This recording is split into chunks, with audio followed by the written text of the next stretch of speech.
barefooted, raggedly dressed, unkempt youth with glue-stained teeth. You see them everywhere in Nairobi. They flit through the traffic or drag themselves through the crowded streets, ignored or chased away when they solicit help from passers-by. They shelter in the street corners and sleep under the bridges, on the pavements, in ramshackle and derelict buildings, or in run-down parks.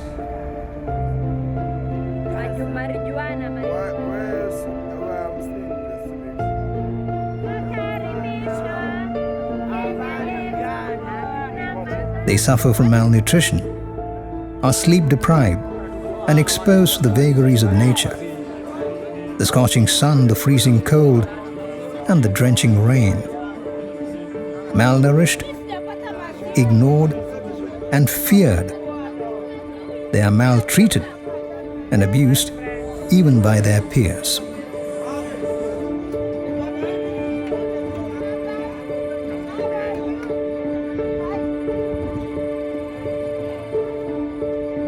These are the children of the ghettos, and each one of them has a story to tell. My name is Samuel Maina. I live in Kibera in a place called Soweto. Before I entered Don Bosco, I was trafficking drugs and guns at the age of 8.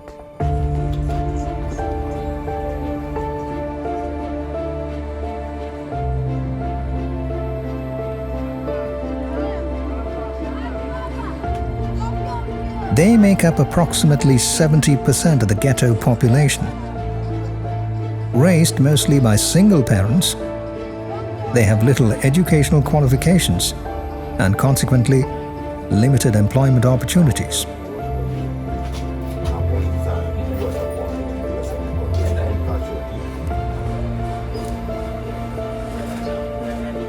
Hence, they turn to crime, the one employment opportunities readily available to the unqualified and the ill-provided.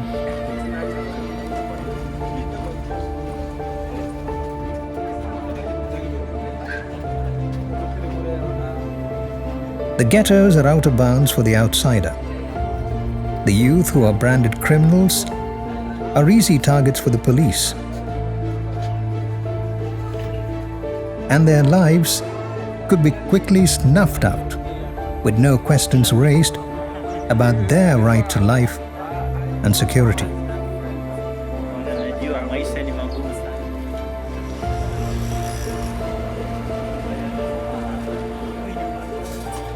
The silent and even the loud cries of the young of the ghettos go, quite literally, unheard.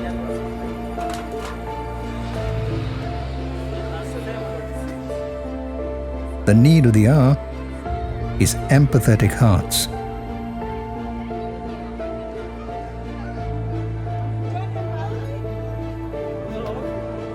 Hearts which can feel the need to connect with them.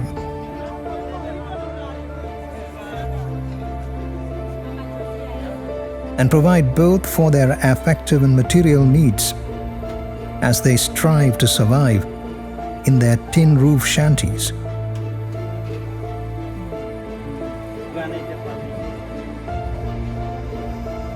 Without electricity or running water, amid open sewers and mud lanes.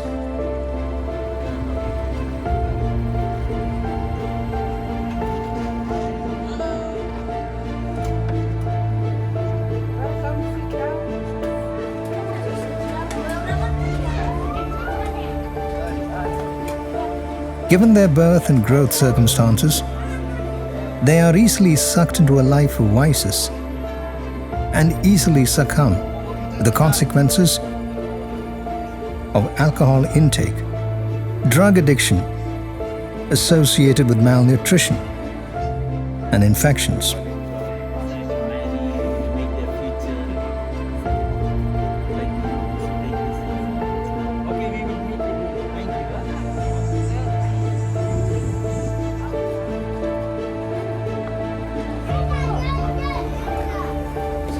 The prevalent cocktail of poverty, crime, and structural violence accounts for most of those who die young in these ghettos.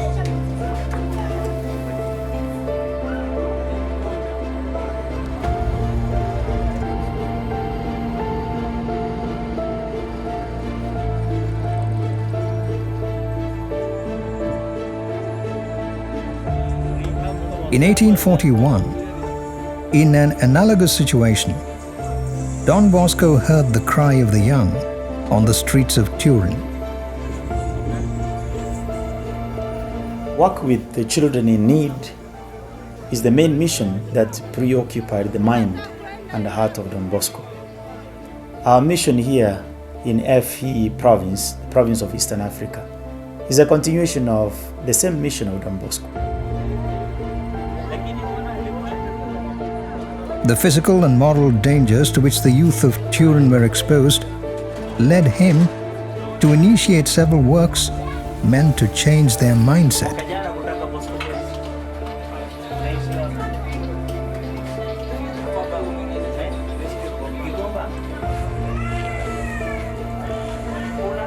Give them the right motivations and eventually make them good Christians and honest citizens. The typical system he followed was based on a friendly and loving approach, reason, and religion.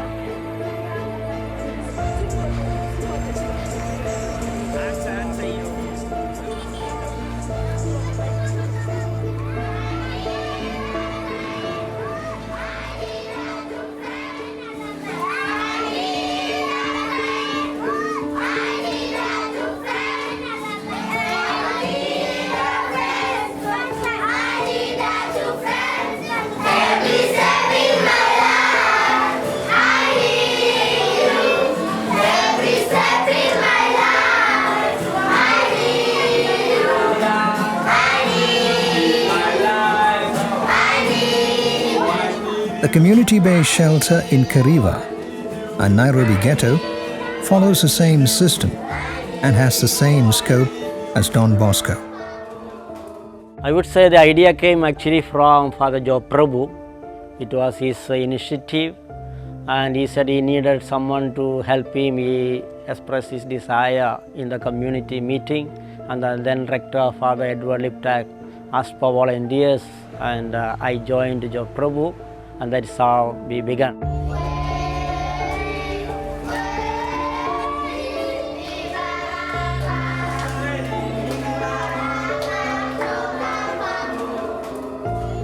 It acts as a contact center providing local children with nutrition, recreation facilities, counseling, and opportunities for spiritual growth.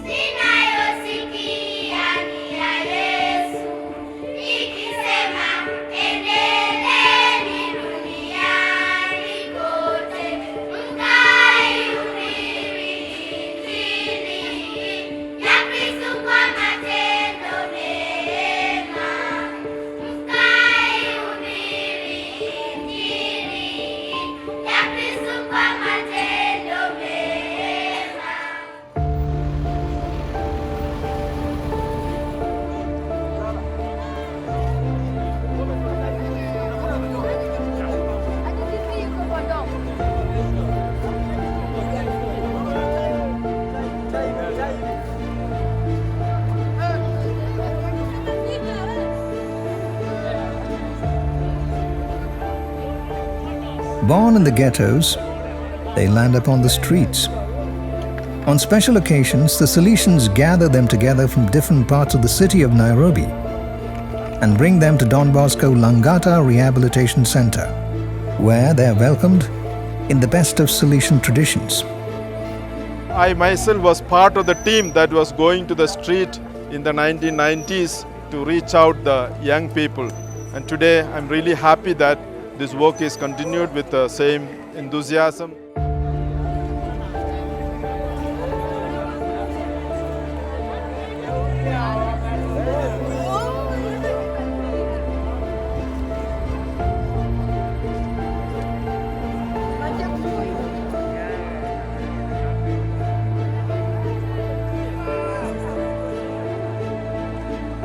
The Salesians do it trusting that this could well sow in their hearts the first seeds of self-transformation. Don Bosco believed that, in every young person, boy or girl, from any situation of life, there is a goodness within that child.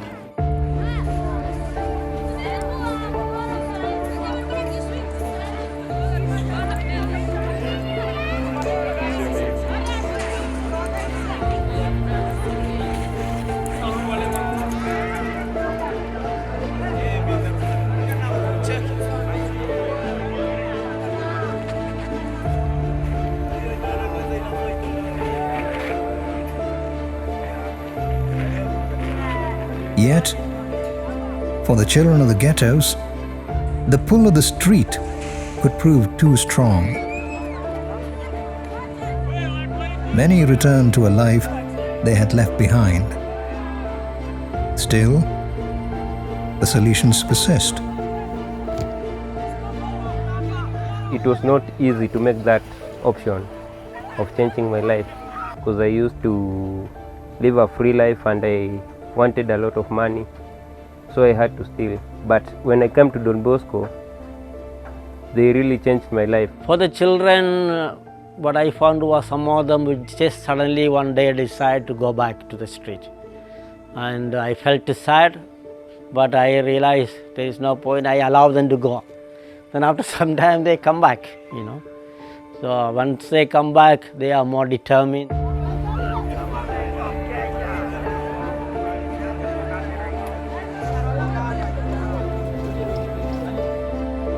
But those who remain and opt to become Bosco boys are offered possibilities for change and growth in a family atmosphere. And the Salesian in turn proves to be the good shepherd who, with his crook and his staff, leads them to greener pastures.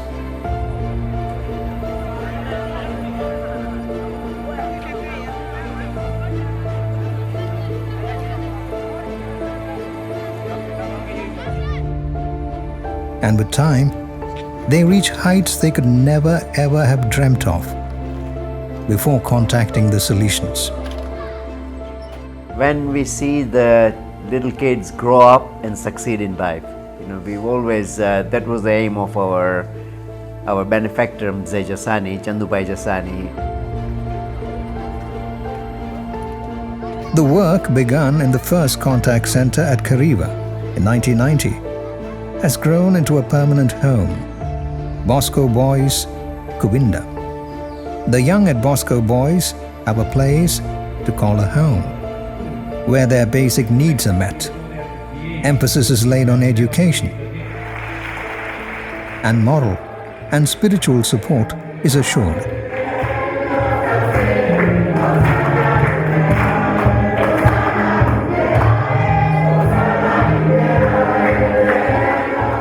Such an ambience helps build character and makes them self-reliant and responsible citizens.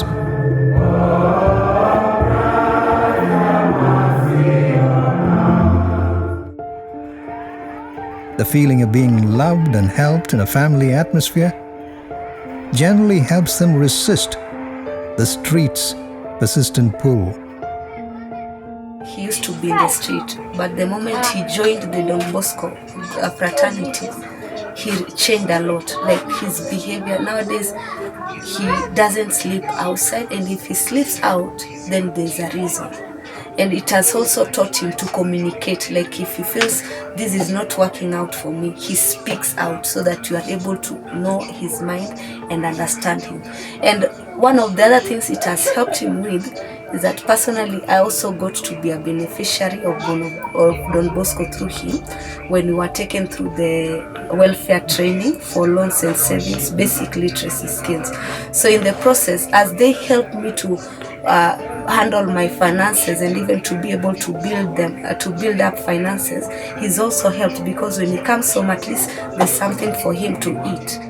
One of the more outstanding achievements of Salesians of Don Bosco, Nairobi, has been that of shaping the moral compass of these children, who with time become agents of change in the ghettos. I came to Bosco Boys in 1999.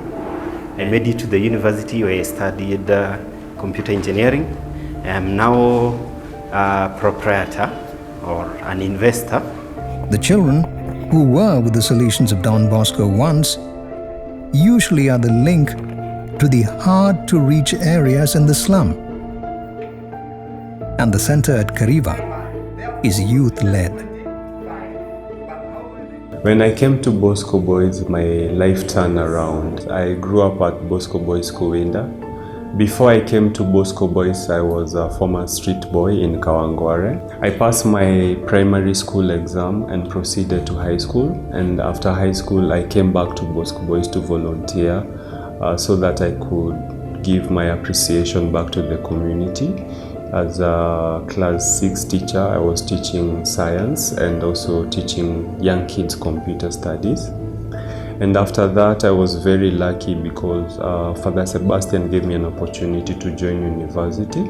I went to the university and I took a bachelor's degree in international relations, where I concentrated in foreign policy diplomacy, and I did a minor in management. After that, I didn't want to take a regular job because I wanted to pursue my own dream, and I was feeling I was empowered to do that, and that's where my passion was. I started working with young people so that we can bring up a new generation of young leaders who can at least continue shaping the society and making the world a better place.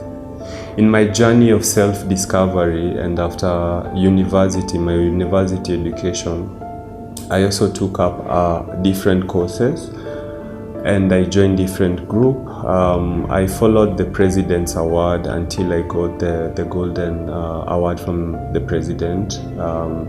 I also represented Kenya and East Africa at the Nudge Global Impact Leadership Challenge in Amsterdam. The work among the street children in Nairobi by the Salesians of Don Bosco has thus transformed itself into a movement. The biggest thing that Don Bosco has done in my life is giving me an opportunity to continue with my studies, since from primary school to secondary to the university. Several kind-hearted people have joined hands with the Salesians for the benefit of the children. We will continue to do so as long as we feel we are wanted, and as long as we find that the help that we give is well received and well spent and put to good use.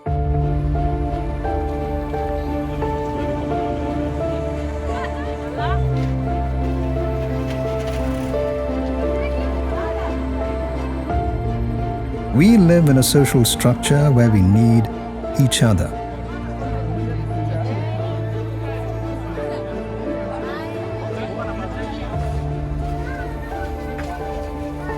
And there is no place for any negativity in our approach. We draw strength and hope from each other.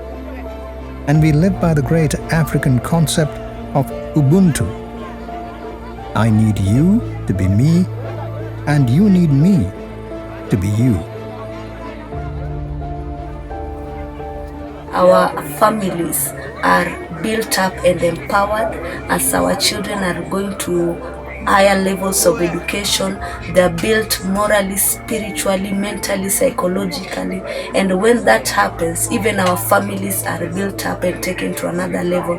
And now, because of Don Bosco community, we are not the way we used to be before.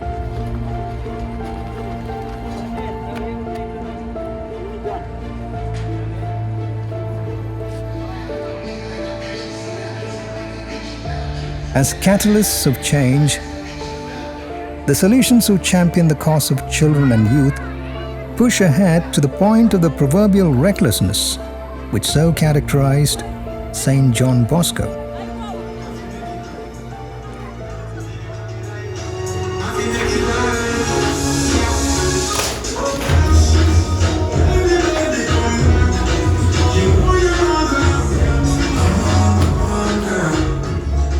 This has led to the formation of a well-motivated and morally sound group of young people around them. If you see the fruits of your labor, somebody else benefiting from it, and you see them succeed or move, I mean, that can't be any better than that, can it? That the work you do is benefiting other people. How much more satisfaction can a person want? I think that's probably one of the biggest joys you see, isn't it? With their help, Don Bosco continues its relentless mission, picking up gems from the ghettos of Nairobi.